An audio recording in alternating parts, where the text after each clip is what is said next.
During the summer before the election, I remember talking about the William Wragg scandal, and it's it's such a poignant story, really. And he's done an interview, a very sensitive interview with the BBC about an hour ago. It was released, and there's so many aspects to this: his vulnerable personality, the implications for Westminster culture, for the way the government works, and what happened to him could happen to anybody involved in high level government activity around Westminster. And what comes across is a vulnerability. And he was a Conservative MP for Hazel Grove, serving in the Commons, holding significant roles such as the vice chairman, of the 1922 committee. And his story took a public and painful turn when his involvement in a honey trap scandal came to light, revealing both personal and professional challenges. And this was a man who was feeling lonely, vulnerable, exposed, and he initiated contact with a person called Charlie on Grindr. And this individual, under various aliases, exploited Wragg's hopes for connection and turned the encounter into a demand for phone numbers for phone numbers of other political figures, as well as intimate photographs of himself.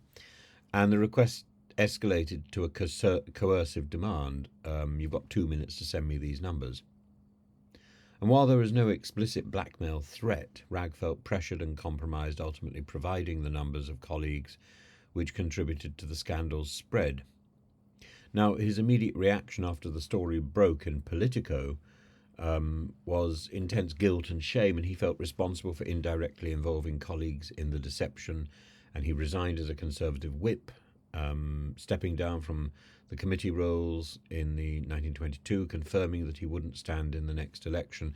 And his public admission and apologies did not mitigate the storm. The media and political figures varied in their responses, some condemning his actions as irresponsible and others emphasizing the manipulation that he had suffered.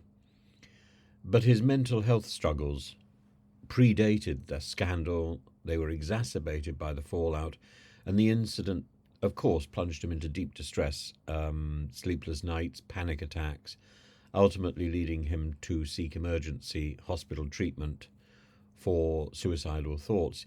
He said, I need to go to hospital. And the response to the receptionist's cheerful inquiry underscores the severity of his state of mind and the stigma surrounding the need for mental health help, especially for public figures. And the scandal's exposure unveiled the chaos of issues within Westminster. Wragg's actions, motivated by a combination of romantic hope and manipulation, were harshly criticised by his peers and by the media. And his previous warnings about intimidation and blackmail tactics by the government during Boris Johnson's premiership demonstrate how Wragg has not shied away from speaking about difficult issues, even at a personal level.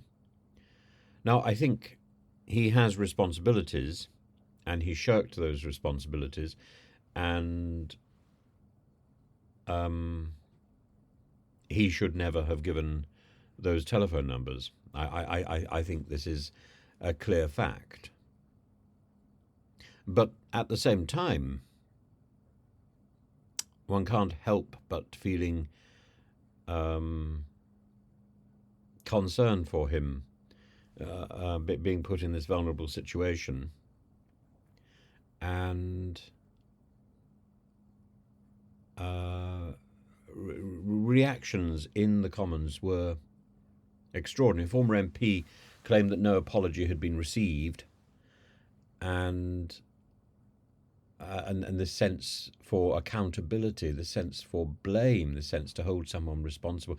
Ministerial responses from figures like Rishi Sunak and Mel Stride showcased the political damage control efforts, and the public narrative moved from initial judgment to a recognition of the broader issue of catfishing and its psychological toll, evidenced by Wragg's comments on the profound real-life impacts of such deceit. And that really is the issue. It comes down to the social media problem of anonymity and this opportunity for catfishing. I mean, you will know I was on a TV show which was specifically geared to make entertainment out of this vile activity. And I didn't know a great deal about it at the time. I wanted to learn more. I learned about as much as I need to know. And I felt that it was possible to see through the catfish, but that was the nature of the game. In real life, it's not so easy. In real life, you don't have so much time, and it is tough to know who you can trust. So I'm terribly sympathetic to that side of the problem. His journey post Westminster, of course, shows a search for peace, tinged with shame and trauma that lingers. And he's spoken about the psychological impact, emphasizing that such experiences are far from victimless. His hope to find love again, tempered by caution, encapsulates both personal resilience and the wariness forged by his experience in the heat of publicity. His parting remark that MPs' mental health services are surprisingly often occupied, the 2 beds available are often filled, offers a sobering reflection on the pressures of political life. And Wragg's wish to help others spot and report catfishing incidents is commendable. This, along with Action Fraud's reports of nearly 7,500 dating scam cases this year, highlights the relevance of the issue beyond his personal story. Recognizing the need for vigilance and better safeguards. It's not something that I think can be done particularly through legislation. It's about personal awareness. And the narrative that he's given provides a comprehensive account, I think, balancing his need for his need to be discreet, his need to look at his own security, but also his need to get the story out,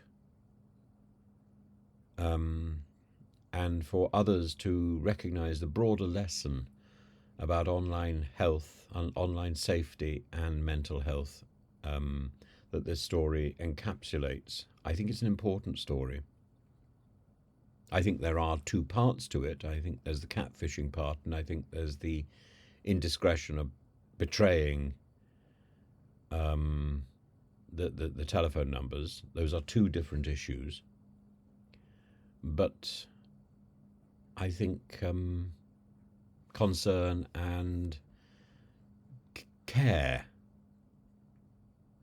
and sympathy is something which must be given to him. I think it's the least we can do, and to let him know that we can learn from his experience. I think that's also important.